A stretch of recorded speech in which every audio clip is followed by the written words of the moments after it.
you share your insecurities with the wrong person, they will use it against you. Just by observing Will Smith and Jada Pinkett Smith, I feel like they have taught me so much about relationships. I've never even met them, I've never spoken with them a day in my life, but just by observing the way they have come under hellfire, literally, I feel as if they have taught me just this: that it is incredibly important that you do not put your insecurities, you do not put your weaknesses out in the public eye so that the wrong people can use it against you.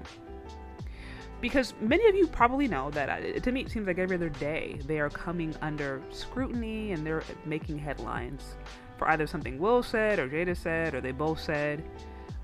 It's as if they're coming under scrutiny all the time, and all these people are giving their perspective on a situation that they don't even necessarily know about. It's like, to me, it seems as if they are the world's science project.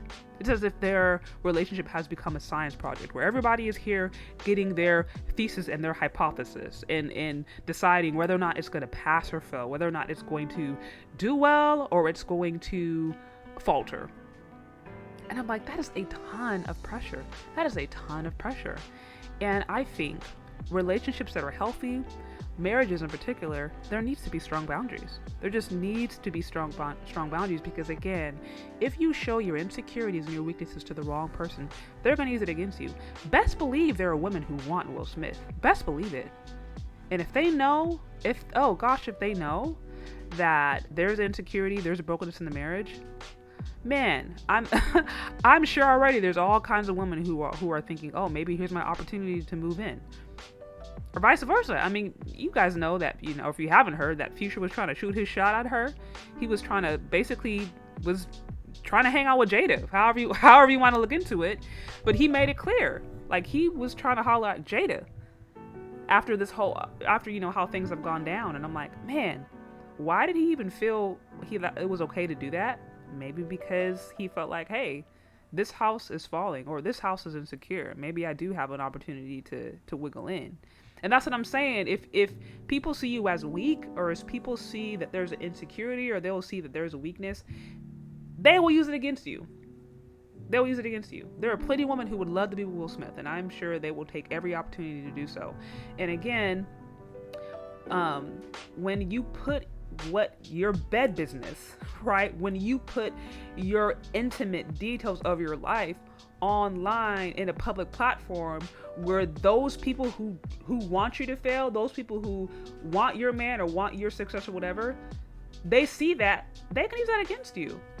And sometimes even well-meaning people who don't even have bad intentions, they're just human beings. They can just start speaking into stuff that they don't have no business speaking into. And I feel like that is what's going on. We got a lot of eyeballs on their situation, not even really knowing what's going on. Everybody's trying to determine, everyone's trying to decide, is it going to work? Is it not going to work? Some people saying Will Smith needs to leave. Other people saying, well, Jada's right. Other people saying, well, Jada's wrong. Just all kind of different stuff. And at the end of the day, it shows me that is a lot of pressure to put on an individual marriage. That's a lot of pressure, for unnecessary pressure that couple has to go through. And of course, they're celebrities, so there's always going to be an aspect of them that's under the limelight. But at what point are boundaries put up that says, keep out? This is what we show to the world, and this is what we don't.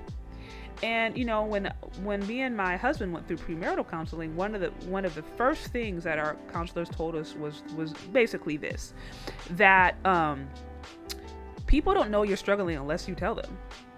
People don't know that you have, issues in your relationship unless you tell them. And they basically were encouraging us to have clear boundaries and to not put all our business out for everybody to know. And I think that was one of the wisest things that they could do. And what does that mean? That means that, yeah, there's going to be times where you have struggles, but I'm not going to go on Facebook and go on YouTube Live and tell all y'all. I'm not even going to go and necessarily call my sisters or my mom and my dad or your cousins or people close. Like, there's certain things that you need to work up between you and your husband. And then there are also times where, if you do need to have, a second opinion, that's something that should be established beforehand. That's something that should be established beforehand. It's okay to maybe have that couple or two that you feel, okay, they're going to hold us accountable, or they're going to, help us speak wisdom into us. But, outside of that, unless you have an established couple or somebody that maybe that mentors you, or somebody that can hold you accountable, like that you can really be honest with, you don't need to be putting all your business out there for the whole world to see, because that's what makes you and your relationship vulnerable. And that's where, like I said, well-meaning people who just will talk too much and will cause confusion in a relationship, or people who want your man or your woman, or want to see your demise, they will speak into it and cause all kind of destruction. So like I said, those are the things that I have learned just by observing them, just by watching them, just by just seeing the way that they've garnered so much unnecessary attention. And, while I certainly wish them the best, and, maybe they are strong enough in order to stay or to stay strong under that pressure, it's like, why invite that pressure? It'd be better off to not put yourself in that situation. It'd be better off to maintain healthy boundaries so that you and your husband or your significant other can work out those challenges individually and enjoy the intimacy and the sanctity of a healthy relationship, because those things are sacred. Certain things are not meant to be shared. Certain things aren't meant to be put on Instagram or on YouTube or on, Red Table Talk or on Facebook, or certain things are just meant to be private, and that is okay. That is okay. But what do you think? Do you agree? Do you disagree? Do you think it's okay to put all your business out there? Or do you not? Do you think, hey, certain things should just be private? Let me know what you think. I'd love to hear from you. Leave your questions, comments, concerns in the comment section below. Thank you so much for listening if you've gotten this far. And don't forget to hit the subscribe button. Talk soon. Bye.